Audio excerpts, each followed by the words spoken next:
Hey everybody, so this is a follow-up to the video I posted the other day about my current setup, and basically I got a suggestion from Stephen Walker about raising my bed while using air assist. In the past I had raised my bed without air assist and it didn't really do any difference for me. But since raising my bed, I'm able to pretty much cut cleaner through the wood I use. So basically, before air assist, I was doing, 7 passes, 100 power at 100, 150 speed. Um, and it was, doing the job for the most part, but slow. Prior to that, I was doing 85 power, with little rough edges, and then tried speeding up 500 rough. Um, since then, I've been doing, between testing, what the sweet spot is. I'm able to do, it's 1 inch square, 325 speed.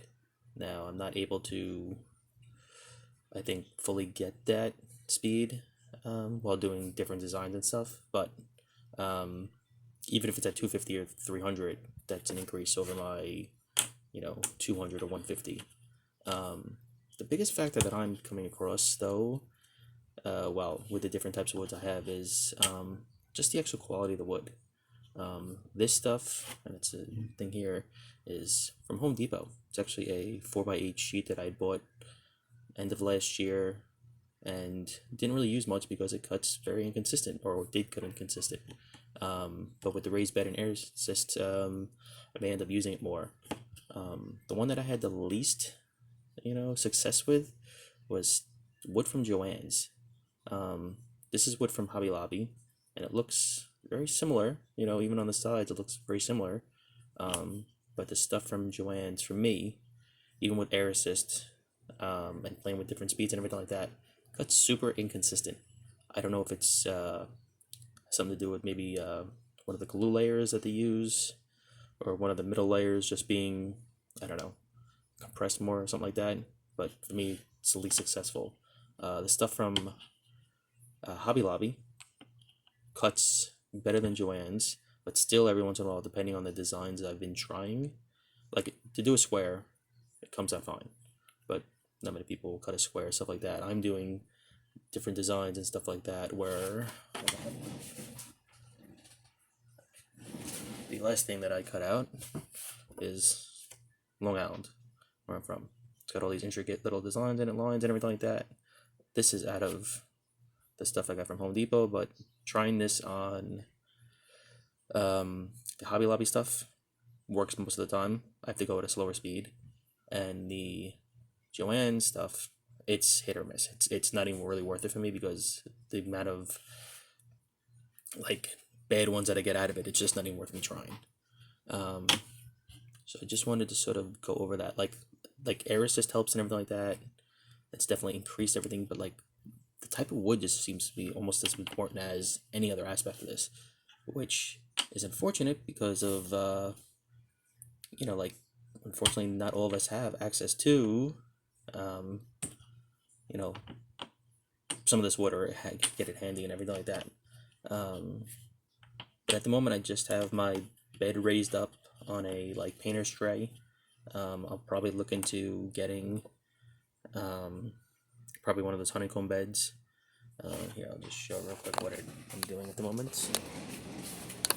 I'm using one of these paper things, painting things, raise it up, little pieces will fall through, and it's working pretty well at the moment.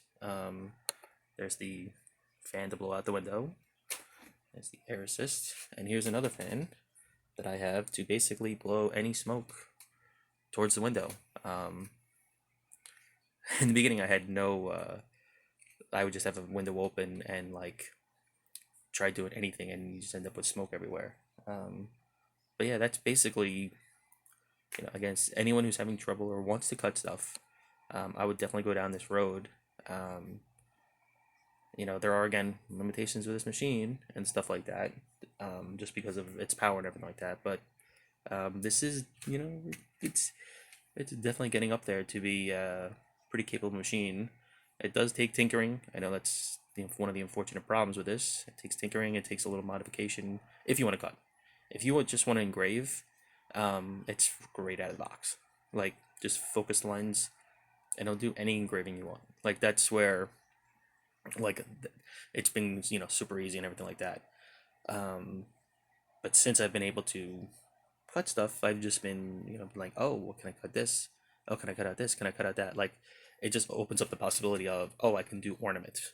You know, where before it was just like, oh, I'll use this to engrave different wood projects I work on, puts people's names in or sayings and stuff like that. But since now it's just like, oh, I can actually cut out my own ornaments, or if I really wanted to, I could, you know, use this stuff to cut out, or the other, make my own coasters, put a crazy design in it, put cork on the back, spray seal them and stuff like that, and um, go from there and everything like that. Yes, it's K40 or some other laser would be um, quicker and easier and better at all that, but this is like I've got like $300 or less in this.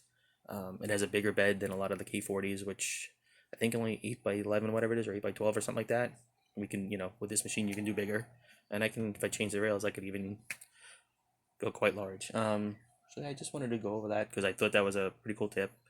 Like I said, I tried it in the past and then said, didn't work for me. But as soon as I had the air assist and everything like that, so hey, if you guys have this or even any sort of air assist, a compressor, you want to try it out, see if it works for you, and if it does, look at possibly a little pond compressor or fish tank compressor and stuff like that, and have fun. It's a great little machine to play with.